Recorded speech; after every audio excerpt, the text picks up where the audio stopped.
Президент Садыр Жапаровдун мамлекет башчылык кызматка келгенден кийин өзгөчө көңүл бөлүп, ушул маселелерде, ушул өңүттөрдө жалпы коомдук активдүүлүктүн зарылдыгы, биздин келечегибиз үчүн ушул маселелердин маанилүүлүгү өзгөчө турат деп белгилеген бир канча маселелер турат.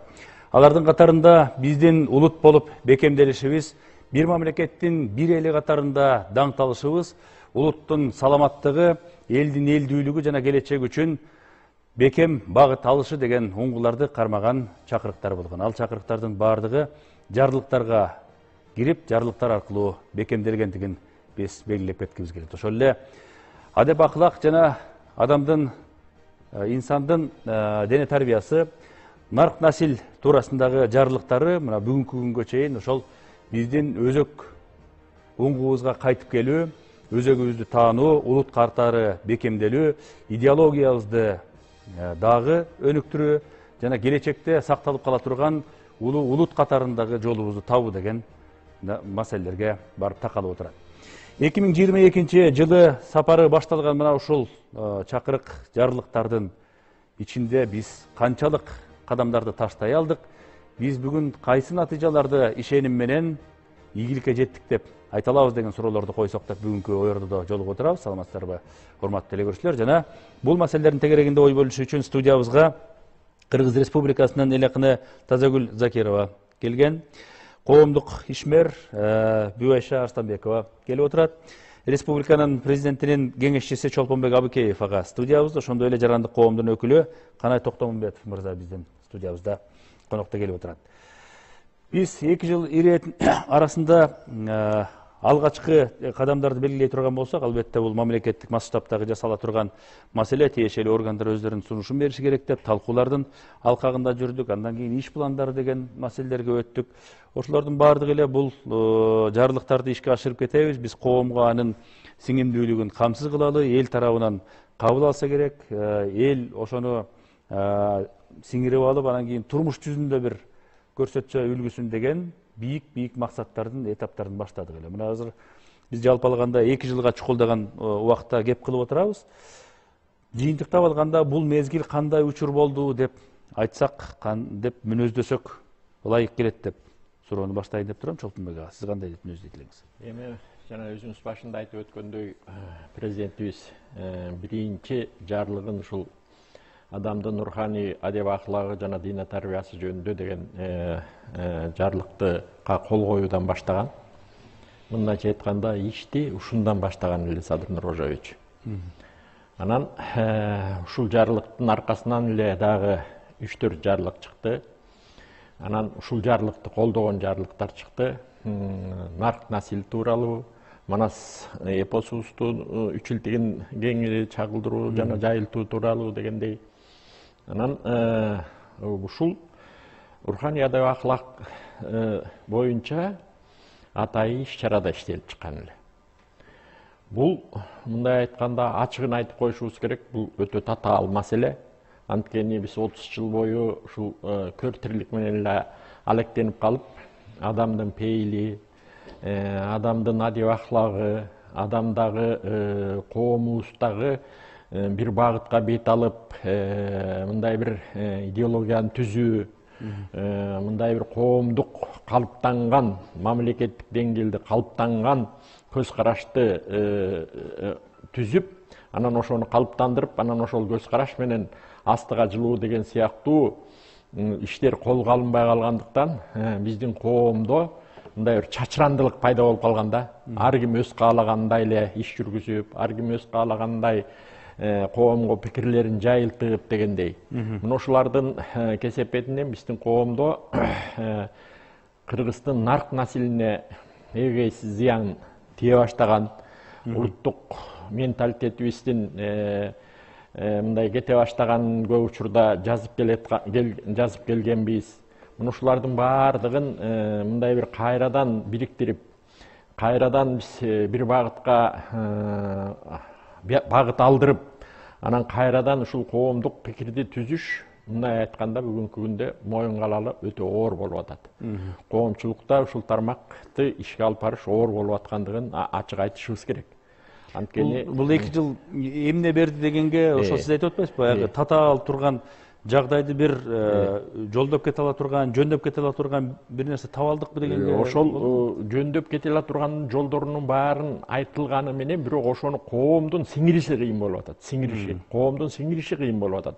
Мисалы мына ушул жайында июнь айында президентибиз Садыр Нуркожоевичтин жаңы Кыргызстанды куруунун багыты деген китеби жарыкка чыкты. Ушул китептин жарыкка чыкканына мына 5 айдын жүзү болуп калды. Мына ушул 5 айдан бери ушул китепте мына ушул нарк насилдагы кенен айтылган, идеологиялык багытыбыздын жолдорунун баары көрсөтүлгөн. Мен аны бир нече рет кайталап окуп чыктым. Бирок ушул кеске чейин мына ушундай бир ошол китеп жөнүндө, ошол китептеги багыттар жөнүндө мындай бир коомчулугубузда кеңири талкуулар орун ала элек да. Мына ошол сыяктуу бул мындай бир коомубузга президенттин койгон тапшырмаларын коомубуз кубалап жете албай атат. Коомубуз мындайча айтканда президент мына биринчи эле указын жанагы адеп ахлак жөнүндө чыгарды деп атпайбызбы? Бүгүнкү күнгө чейин коомдо эмне себептен президент биринчи экономиканы оңдойлу, көбүрөөк акча табалы, көбүрөөк мындай бир курсагыбызды кенен тойгузалы деген жарлыкка кол койбой, эмне себептен бул адеп ахлак жөнүндө кол койду деген мындай бир орчундуу, олуттуу суроо коюла элек бүгүнкү күнгө чейин. Көрдүңүзбү? Мына ошондуктан биздин коомубуз мындай бир ушул тарабынан ачыгын айталы, өтө артта калганбыз. Казак эже, сиз кандай ойлойсуз? Ушул мындай бир нарк дегендин өзөгүн бизге алып келген, адеп ахлактын өзгөчөлүгүн көрсөткөн, ошол биздин улуттук уңгубуз экендигин тааната тургандай бир кыймыл байкалабы? Сиз эмнени сездиңиз ушул 2 жылдын ичинде? Негизинен кандайдыр бир деңгээлде бул иш ордуна жылып аткан сыяктанат. Себеби наркты, салтты, адепти кыргыздын эжелдеден бери сактап келип аткан өзгөчөлүгү жөнүндө анан улам ар кайсы жерде тынымсыз айтылып атат. Ошол указ чыкканда дагы 28 февраль январда чыкты. 10 февральдан баштап биз эфирден тынымсыз, анан элге жолукканда тынымсыз айтып жүрүп атабыз. Ошондой болгондо дагы бир топ башка тармактан келген биздин өлкөгө башын кошуп өзгөрткүлөрү келген командалар бар окшойт деп ойлойбуз да. Себеби кыргыздыгын ар тарапка бөлүп жаруу маселеси көбөйүп атат. Ал эми 30 жыл мурда мына бул кишинин указы чыга электен баштап бизде идеология деген жоголуп кеткен. Мына адабиятка маани берилип атат, президенттин шарапаты менен маданиятка абдан чоң маани берилип атат. Акын жазуучулардын кылымдан бери адабияттын негизи, маданиятын негизин акын жазуучулардын чыгармалары, мына драма, проза, кино, бир эле Айтматовдун чыгармасы менен канча фильм, канча опера, канча музыка, канча ыр жазылып жүр, канча сүрөттөр. Ошол адабият, маданияттын негизи жөнүндө адабият деңгээли такыр калып кеткен, ар кандай жолугушуулар токтогон. Сиздер жакшы билесиздер, партиянын малында агитация пропаганда деген бөлүм болот эле. Сөзсүз түрдө акын жазуучуларды агитация пропаганда бөлүмү малчыларга чейин, бактачыларга чейин, кой кыркымга чейин барлык жерде, чөп чапкан жерге дагы акын жазуучу, ырчы, артист деген, сүрөтчү деген баарын алып барчу элек жолугушууларга. Азыркы кезде кээ бир акын жазуучу эмес, деги эле ушул руханий адеп ахлак, нарк насил боюнча чыккан указ кимдики экенине маани берчү кишилерибиз дагы азайып, баягы окуу маселе деген жоголуп кеткендей сезилип, эми кичине ордуна туруп атат да. Муну ойлойм мен.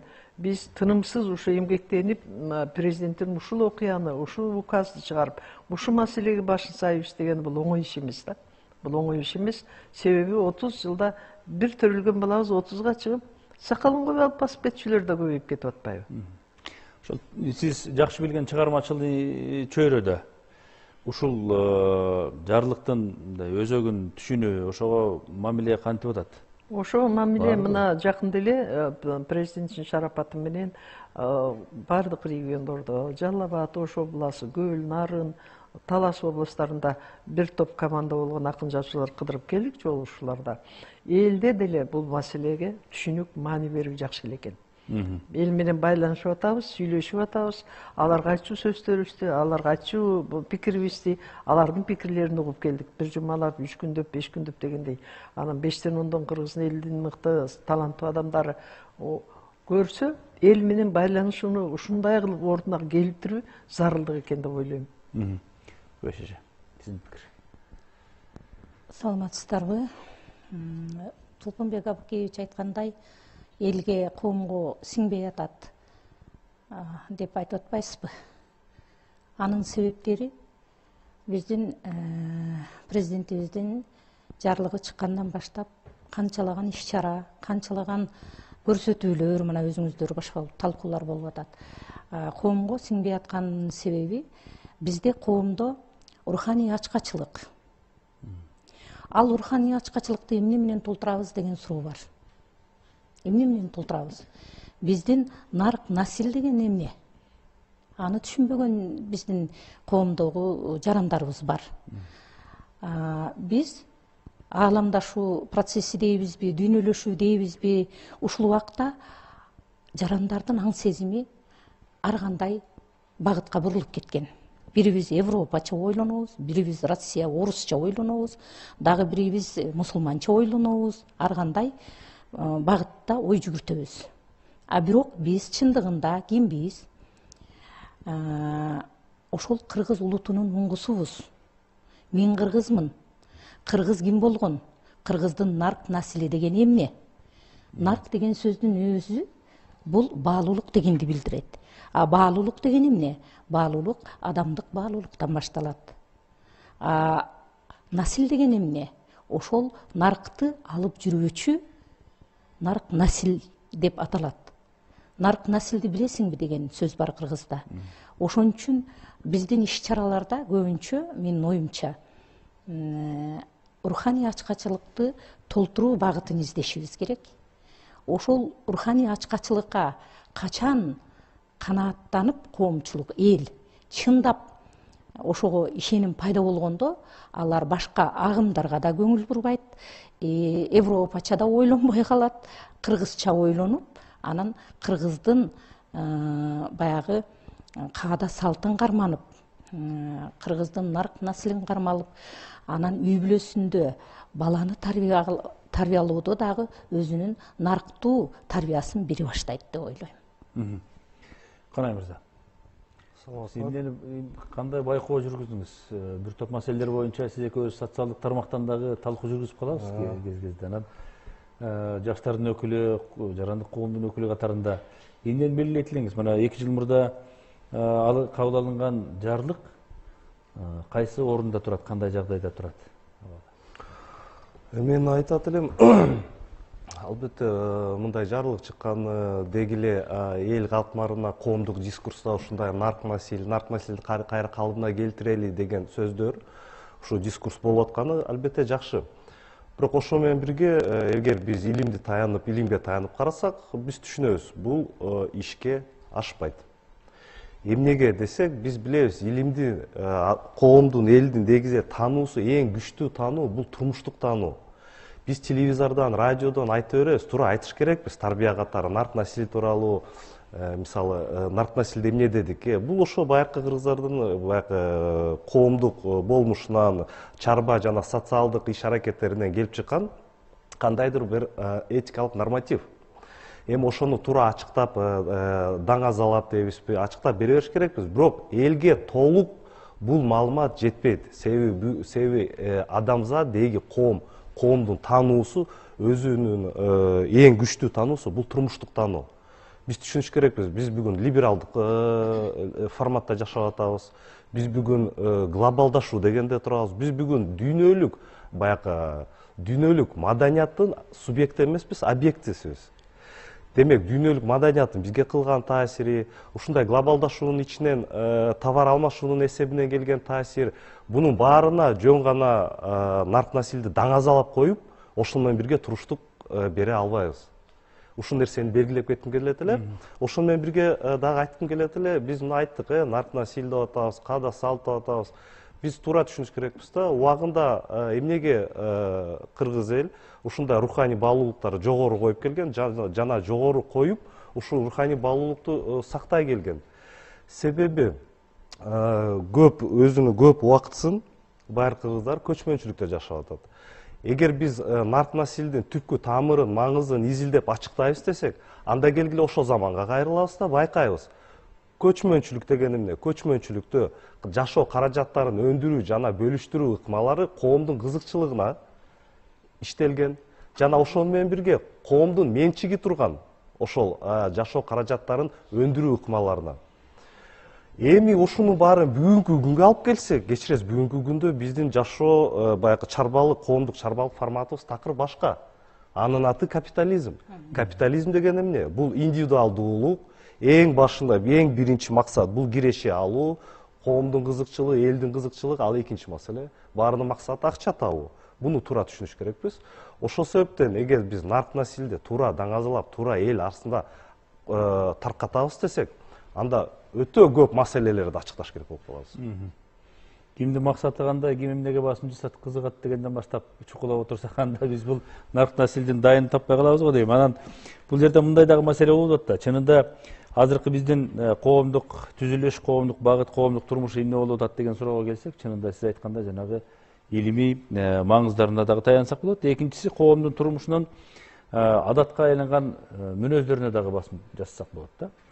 Эмне үчүн дегенде мындай болуп атат. Азыр бизде элге сиңбей атат дегенде биз кимди айтып атабыз деген дагы суроого жооп беришибиз керек болуп атат. Себеби көп учурда эл дегенде, мисалы, эл кадимки айыл жеринде жашап аткан, жөнөкөй турмуш өткөрүп аткан биздин жарандар катарында эле айтылып калып атабы, же ошол эл деп биз өзүбүздү кошуп алып, мамлекеттик органдарда элди башкарабыз, жетектейбиз деп милдет алган үлгү болчу кишилерди да кошуп айтып атабызбы деген суроо бар да. Себеби жарлык чыккандан кийин ушул нерсе жасалыш керек, ушундай программа болуш керек, сен жасап атасыңбы, сен жасап атасыңбы, сен эмнени жасадың деп отчет чогултуудан ары кеттикпи деген нерсе турат да биздечи. Сиз айтып аткан баягы даңазалоо, жарыялоо, жайылтуу, түшүндүрүү иштери маалымат каражаттарынын арасында, окуу жайларда, коомдук угууларда, талкууларда, иш-чараларда жүрүп атат.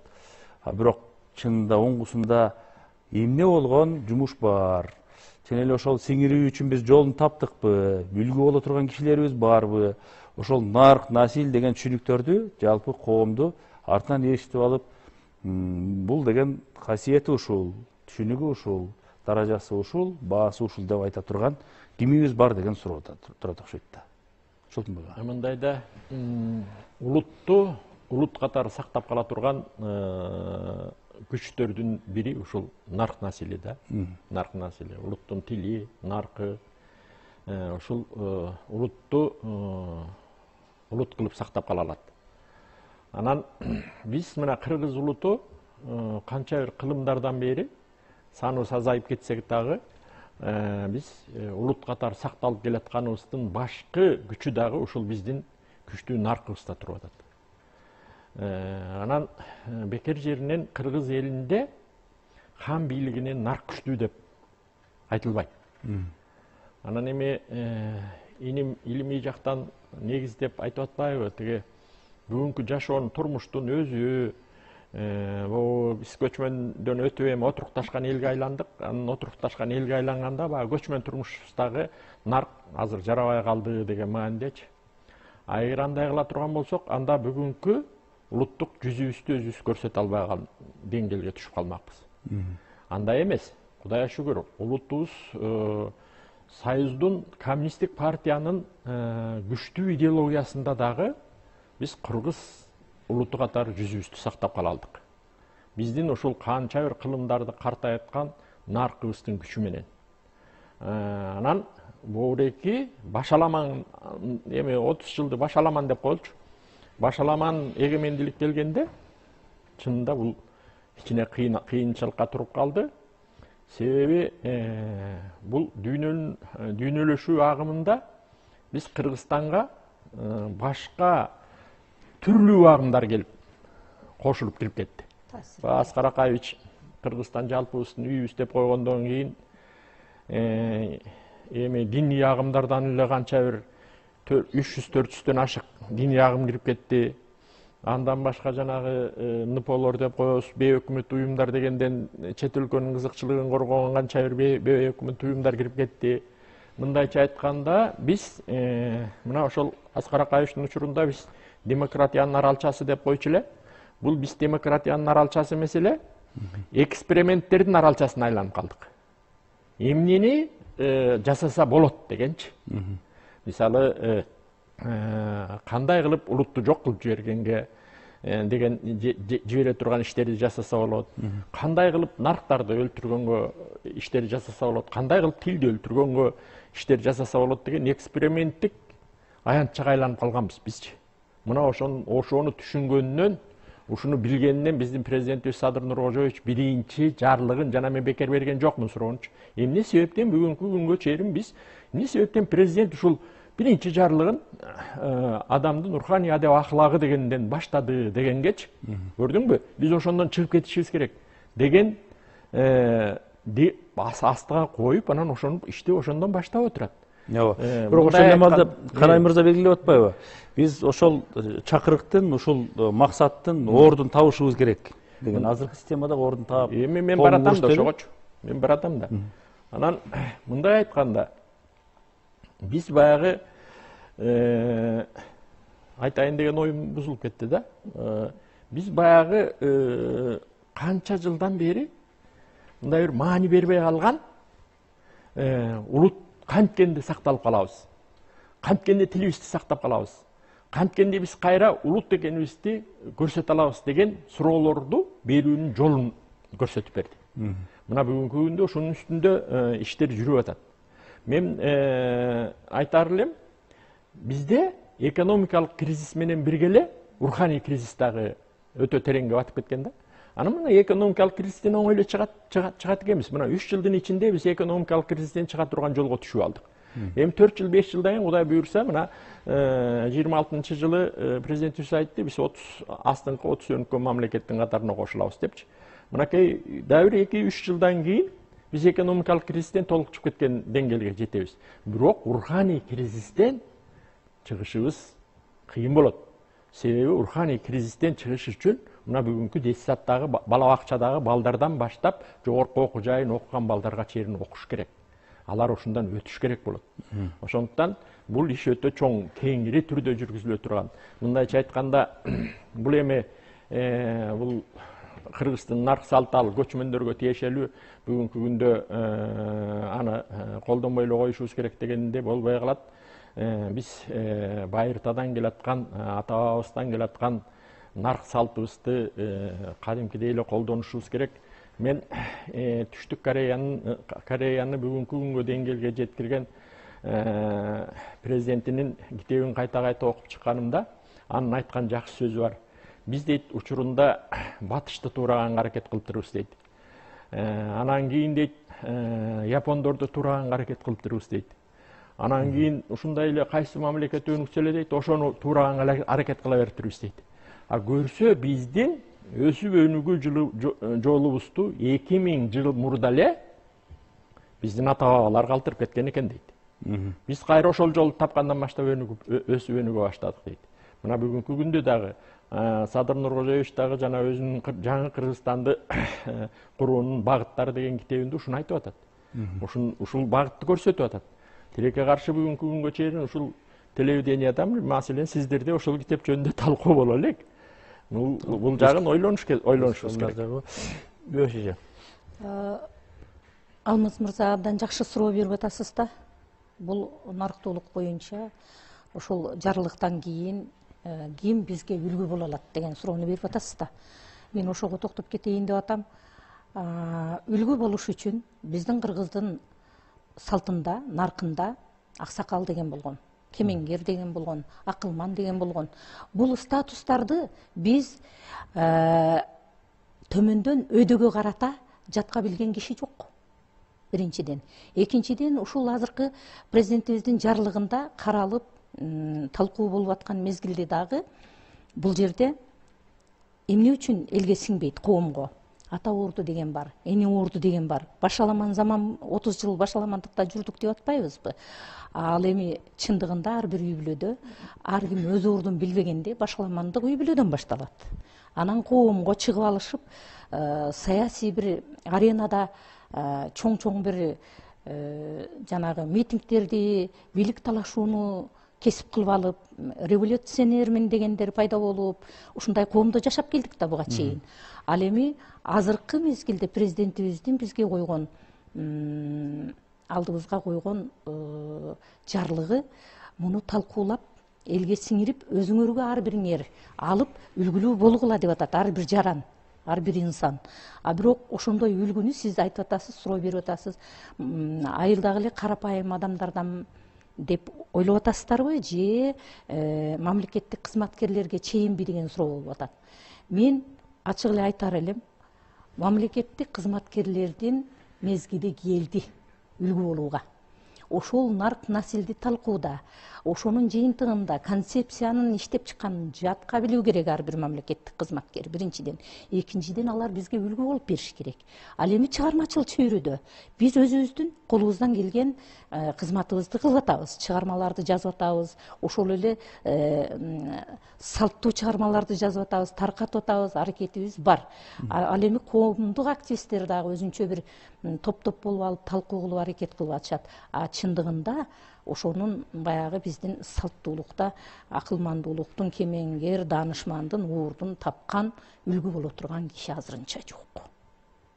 Ошондой издешибиз керекпи, нарыкты издешибиз керекпи? Ушул маселени талкуулашыбыз керек. Талкуу болуп атат да. Бул баягы Чолтонбек ага, баягы биз бири-бирибизге түрткүнчүк кылбай эле деген ой болуп атат да. Мисалы, жарлык кабыл алынды деп эле үстүнөн кимдир бирөө көзөмөл кылып эле, анан кийин сен жаса деп түрткүнчүктүн гана объектисине айланып отурса, анда эч бир жыйынтыгы чыкпай калат да. Биз ошонун ичине чогуу кирип, организм байланышыбыз керек деген процесске жете албай атабыз да.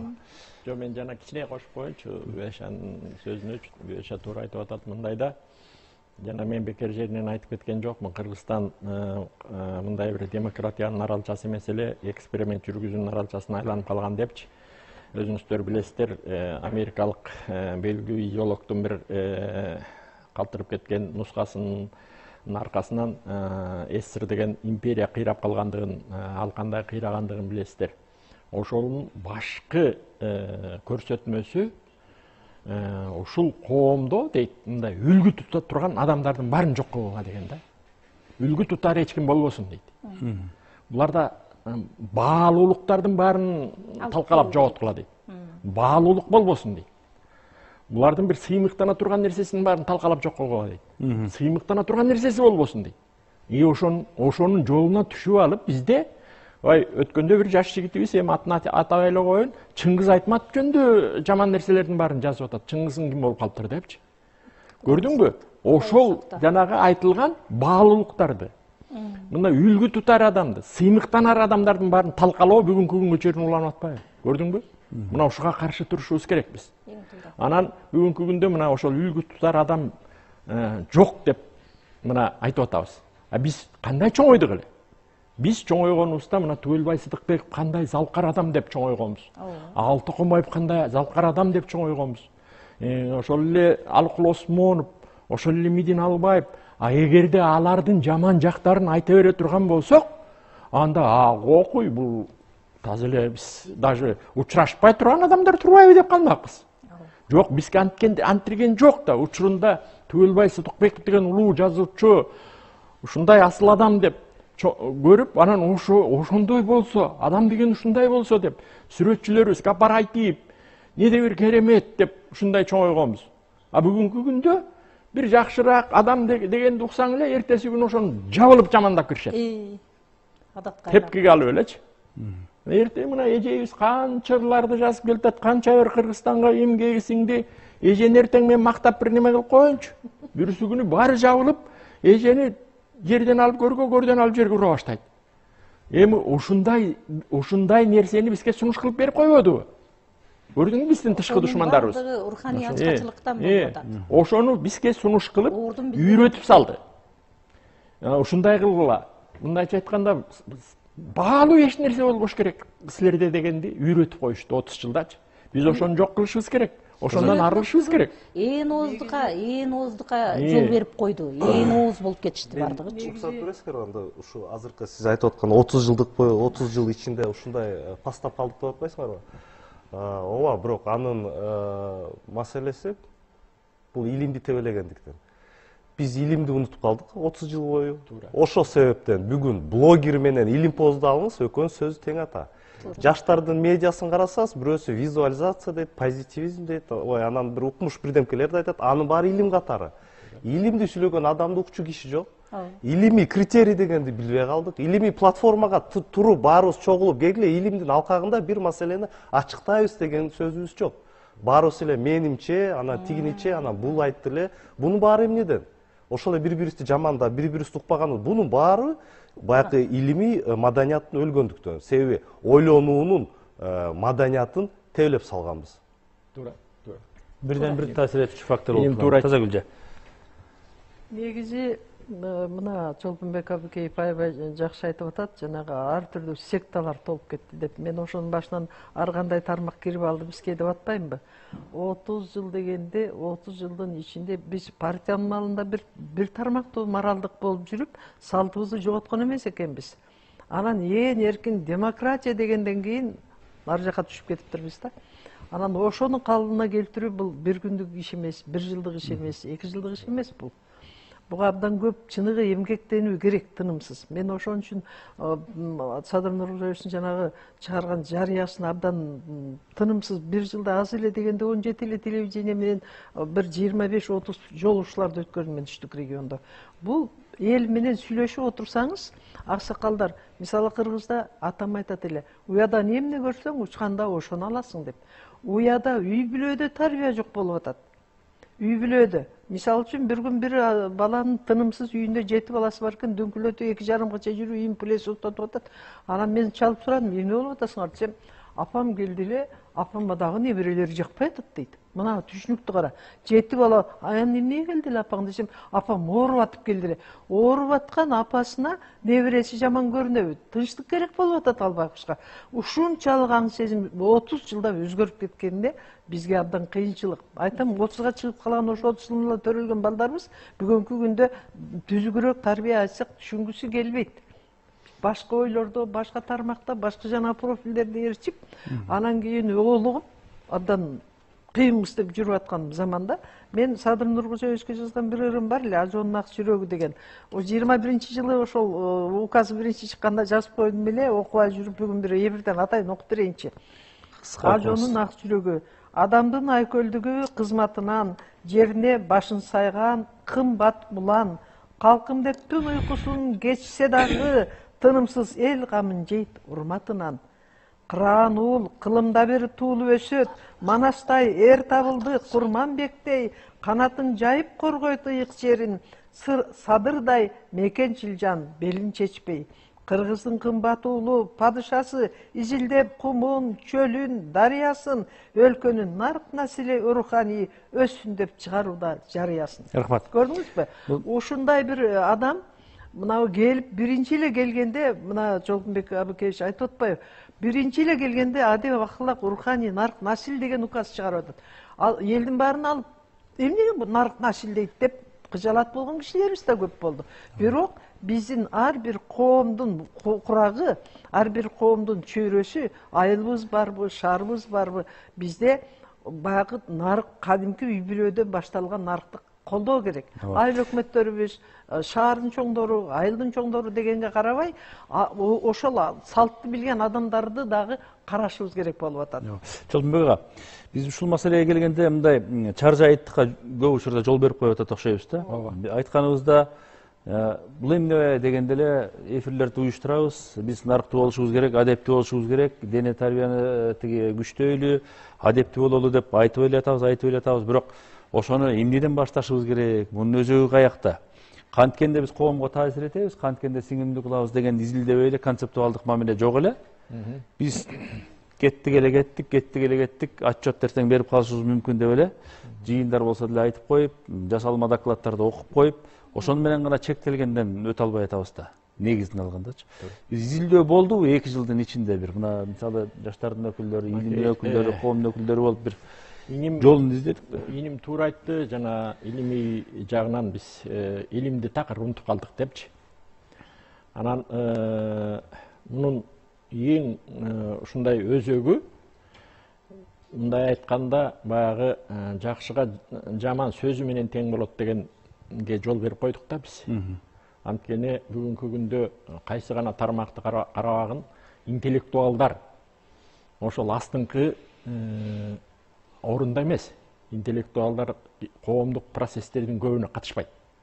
Мисалы жана соцсеттерде жүрүп аткан талкуулар, тыгылардын баарын карасаң, интеллектуалдык деңгээли ченемдүү адамдардын көпчүлүгү ошол жерде ар кандай пикирлерди коомго таңуулап, жайылтып жүргөнүн байкайсың да. Эмне себептен анда интеллектуалдар ушундан артта калып калды?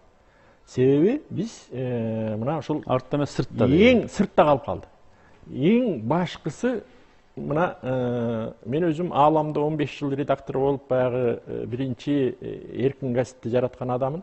Бизге мындай бир макал жаңы макал пайда болгон. Айылдардачы баягы балдарын каргаганда, сен мугалим болуп калсаң экен деп каргачу экен да. Анткени мугалимдер айлык албайт, 3-4 айлык албайт. Анан алса дагы эң аз айлык мугалимдердики. Акайдын учурунда ушундай болгон. Анан жакшы көргөн баласын, айланып кетейин, тракторист болсоң экен деп. Анткени айылда тракторист өтө баалуу. Жерин айдап берген эле канча миң сом акчалат. Эң эле мындай сыйлуу адам, көрдүңбү? Анан ошондуктан анан биз каяктан жүрүп анан кийин анан бул нарк насылды сактап кала алабыз. Бүгүнкү күндө Кудай буйрса мынакей, экономика оңолуу жолуна түштү. Баягы ач каталыктын түшүнө таруу кирет болбой, бүгүнкү күндө курсакта ойно баштады. Эми мына сиздер баш болуп минтип руханиятты ойлой баштадык. Быйылкы жылы мына биринчи жолу жазуучулар союзуна каражат бөлүнүп, жазуучулар топ-топ болуп алышып, региондорду кыдырып келишти. Жакында эле бир топ көлдү кыдырып келишип, ошол көлдү кыдырып келген акындарыбыз аябай мындай кубанып, эл сагынып калыптыр бизди. Биздин чыгармачылыгыбызды сагынып калыптыр деп кубанып атышат да. Мындайча айтканда, руханиятыбызды, нарк населибизди, кайра улуттук жүзүбүздү калыптандырууга аракет кылуунун биринчи кадамдары башталды. Бирок муну жетишсиз бул. Биринчи кезекте мен бул инимди колдойт элем. Биз илим жагына мындан да катуураак, мындан да жогорурак мамиле жасашыбыз керек. Япониянын гүлдөп өсүп өнгөнүнүн бир эле себеби булар биринчи эле кадамды ушундан башташкан. Мугалимдердин айлыгы министрлердин айлыгы менен бирдей болуш керек деген. Бүгүнкү күндө эң сый адам Японияда бул мугалим. Анан бизде эң эле кадыры жок адам мугалим. Биз мугалимдерди эң сый адамга көтөрүп чыкмайынча, биз боорек айтып аткандарыбыздын баарын коомго сиңирте албайбыз. Коомго үйрөтө албайбыз. Мугалимдер болсо аны жана балдарды кичинекей бала бакчадан баштап кулагына кумдай коюп отуруп жогорку окуу жайына чейин. Анткени биз баарыбыз мына мектептен чыкканбыз.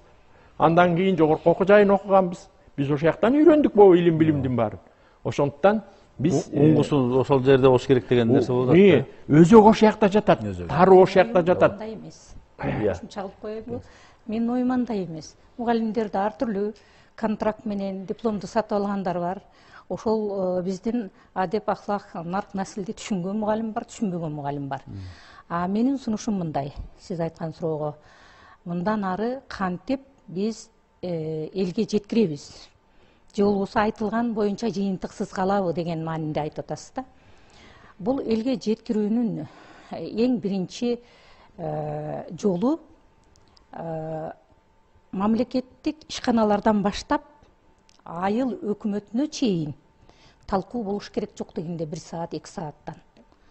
Бул жөнөкөй нерсе эмес. Бул ар бир жерде талкуу болмоюнча коомго жетпейт дагы, сиңбейт дагы биринчиден. Экинчиден, бул концепцияларды, бул жарлыктарды ишке ашырууда эң алгач бала оорду, эне оорду, ата оорду, келин оорду, кемпир оорду. Бардыгы оордуна түшмөйүнчө биздин салттуу маданият өнүкпөйт. Адеп, ахлак болбойт. Ал кагаз жүзүндө калып калышы мүмкүн. Ошон үчүн муну өтө тыкыр карап, өтө берилүү менен, анан биздин коомдо баары эле жаман эмес, өтө активдүү ушул темада күйүп пышкан адамдар бар. Анан биз атак даңктуу тиги кишини алып келип отургузуп алганда бул болбойт. ошо күйүп бышкан адамдарды табышыбыз керек, күйүп бышкан адамдар менен иштешибиз керек. Коомдо абдан кызуу талкуу болуп атат. Бирок аны жеткирүү үчүн жаштарда да, жаштардын арасында да окумуш активисттер бар да. Бул адеп ахлак, нарк насил, каада салт дегенди түм эле иретине койгон жаштар бар экен. Мен аябай ошолорду көрүп кубандым. Менин сунушум ушул. Камай мырза. Бул маселе коомдун ан сезимин түптөө жөнүндө болуп атат да. Эми коомдун ан сезимин түптөөнүн илимий бүт ачыктап берилген жол жоболору бар. Эгер кааласак келгиле илимге кайрылар да карап көрөлү. Кайсы коомдо өзүнүн ан элинин мыкты эр азаматтарын калыптайбыз деп кандай гана илимпоздор Аристотель, Платон маалынан баштап эле өз изилдөөлөрүн иштеп келишкен. Ошол эле Союз маалын карайлы, мына жаш өзүнүн жаранын тарбиялайм деп эмне деген мультфильм, эмне деген садик, эмне деген клип, эмне деген кинолор, эмне деген искусство чыгармачыл адамдар бар максаттанып, ошо бир адамды, адамзат касиетин даңазалап чоңойтобуз деп эмне деген ресурс кеткен, эмне деген экономиканын эбегейсиз чоң бөлүгү ошого сарпталган. Анан биз жөн эле чыгып эле азыр радиодон ай намыстуу бол, анан мындай бол дегенибиз ишке ашпайт, дароо эле айтайын. Ошону менен бирге айтайын, дагы бир жолу айтып кетким келип атат да, мен нарк насилди болду, көчмөндөн чыгып кеттик, болду, аны унутуп коюшпуз деп айтпай элем. Мен бир гана айтарым, нарк насил деп атсак, биз түшүнүш керекпиз, кайсы акыбалда коомдун кандай акыбал, коом өзү кандай акыбалында ошол нарк насил иштелип чыккан. Эгер нарк насилди калыбына келтиребиз деп, анда ошол эле бүгүнкү заманда, бүгүнкү мурда макул көчмөн эле, бүгүн кандай заман болуп атат? Бүгүн эмгектин бөлүнүшү, цивилизациянын өнүгүшү кандай оор татаал акыбалда турат. Ушундай акыбалда нарк насилди ошо коомдук болмуштун ичине сууруп, өзүнүн бир этикалык нормативин кылыш үчүн биз илимий изилдөө жүргүзүш керекпиз. Ошондо биз көрөбүз, капиталисттик заманда, өзүмчүл заманда, баарын индивидуалисттикке, менимчилдикке тикеп аткан заманда, бүгүн биздин идеологиябыз сбережение кылбасаң, движение кылбасаң сбережение болбойт. Мына биздин идеологиябыз. Бүгүнкү биздин нарк насилибиз ушул. Ушундай акыбалда нарк насилди мондай берип коюу өтө татаал. Ошону көрөт элек да. Ошо үчүн татаал болуп калат да. Ошо үчүн илимий алкагында ушул маселелерди ачыктасак, көп дагы да көп маселелер бизге ачык болуп калат эле да. Заманга акташкан маңызын көрсөтүш керек деген. Албетте, бул өзүнөн өзү эле мындай асманда жаткан норматив эмес да. Ал норматив эмне үчүн колдонгон эл менен? Эмне үчүн хандан нарк менен нарк күч жогору болчу деп айтып атасыңар. Ошонун баары чын эле ишке ашып турган да. Чынында эле байыркы көчмөн элдер анда деген материалдуу баалуулук өтө паст болчу. Адамдар рухунун байлуулугу, нарктуулук, сөз ээси, журттан чыгып калбайын, журттан чыгуу өлүмдөн да жогору жаза болчу. Баалуулуктар такыр башкача эле. Азыр баалуулуктар башкача, азыр өндүрүш ыкмабыз башкача. Ошонун баарын иреттеп чыгыш керек. Анан жөн эле нарк насил деле кыкырып бергенден эчтеке чыкпайт. Туура. Мен кичине улап коеюнчу, мисалы жана мугалимдер жөнүндө дегенге кичине мындай түшүндүрмө берип коеюн. Мен мугалимдерди көтөрүш керек деп атканымдын себеби айлык маяна мындайча айтканда эмгектин баасы канчалык жакшы бааланса, ошол жерге татыктуу адамдар барат. Татыктуу адамдар барат да. Мисалы, эгерде биздин бүгүнкү күндө мугалимдерибиздин айлыгы министрлердин айлыгы менен бир болсо, мыктымын деген адамдардын баары илим жагынан, неме жагынан, жанагы Бөша айым айткандай, ар кандай мугалим ал жерге жолой албай калат. Анда талабы болсо ошончо. Талабы болсо, талап болот. Ал мына кичине айлык көтөрүлдү эле, азыр талап жогорулабадыбы? Азыр айылдарга барсаң, мугалимдерди конкурс менен могу эки мугалим ата-энелер келип керек болсо, могу мугалим болбойт. Балабызды могу мугалим окутсун дегендер талаптар көбөйө баштады. Анткени ошол мурдакы тигил барчу эмес. Азыр айлык көбөйгөндө бара баштады. Эми мындан да жогоруласа, андан да мыктылары барат. Ошондуктан мыкты мугалимдер барган жерге деп мыкты билим алынат. Бул бир эле жолу. Мен ошону менен эле баары жыргап кетет деп айткандан алысмын. Бирок бул нарк насилди коомго сиңиртүү бул акция түрүндө болбош керек. Бир эле жолу түшүндүрүп, анан силердин баарыңар нарктуу болгула, момуну колдогула деп коюп, анан кийин ошо боюнча жок, ал деген жанагы билим тармагынан өсүш керек деп атканымдын себеби системалуу түрдө. Бала бакчадан баштап жогорку окуу жайларына чейин тынымсыз окутула бериш керек. Бул бүгүнкү күндөн баштап дагы 100 жылдардан кийин деле окутула бериш керек, окутула бериш керек, окутула бериш керек. Практикалык ыкмаларды четке кагып салуу деген деле негиз жок го. Жумуш жүрө берсе керек, сөз айтылып туруш керек. Колдон келген жерде үлгүлөр болушу керек. Анан бирок болгону түшүнүктүү. Анан Канай мырза белгилегенде азыркы коом кандай коом, кантип жашап атат, кандай психологиялык өзгөчөлүгү бар. Анан канткенде биз ошол нарк дегенде эски кыргызды элестетпеген, азыркы даражалуу, орду бар, аң сезими күчтүү, улуттук уңгуга кайтып келе ала турган, анан кыргыз болуп жашай ала турган жаңы инсанды тарбиялайбыз дегенге бир формасын иштеп чыгышыбыз керек болуп атат да. Мисалы жанагы Садыр Нуркожоевичтин жаңы Кыргызстанды куруунун багыты деген китебинин темасы айтып атпайбы? Жаңы Кыргызстанды дейт. Мындайча айтканда келечекти жаңы Кыргызстан куралы. Ушунун багытын могу эки жерлерден мен эми негизгилерин көрсөттүм дейт. Калгандарын элим кошсун дейт. Коом кошсун дейт. Анан ушуну жаңы Кыргызстанды куралы. Мына эми биз баягы Советтер Союзунан чыкканда коммунисттик доордон чыктык. Андан 30 жыл эми сай таппай аргай жакта багыты жок жүрүп калдык. Эми багыт табалда, багыт алып туруп анан түшүп, бир жолго түшүп анан бир багыт менен кетели дегенди айтып атат өзүнүн китебиндечи. Мына ошо сыяктуу, мына өзүң айткандай багытыбызды таап, багытыбызды бекемдеп алып туруп анан ошол багыт менен тайбай кетишибиз керек. Мына ошол тайбай кетсең гана ошол ийгиликтерди жарата аласың. Ага биздин толук мүмкүнчүлүгүбүз бар. Анткени биздин кантсе дагы кыргыз элинин канча бир кылымдарды караткан нарктарыбыз бар. Эч ким буза албай келди. Буга чейин канчалар аракет кылып буза албай келген. Мына ошондой баалуулуктарыбыз бар. Манас атабыз баш болгон. Бул кыргыздын канына Манас атабыз ушунчалык кеңири сиңген. Кайсы гана кыргызга Манас жөнүндө жаман сөз айтсаң, каны дүргүп ошол жерден каршы чыгат. Көрдүңбү? Муну сындыра албайт эч ким. Ошондуктан ушул сыяктуу биздин улуу баалуулуктарыбыз бар элбиз, негизделе тургандары. Анан ошондуктан биз ушул багытты алып түшсөк эле мындай улантып кете алабыз. Башыжа, бул жерде суроонун өзөгү эле ушундай го дейм. Биз ким элек, ким болдук деген суроого көп эле жооп издеп атабыз. Ким болушубуз керек дегенди эми ушул жарлыктарбы, концепцияларбы же улуттук программаларбы ошонун өзөгүнөн табышыбыз керек окшойт да.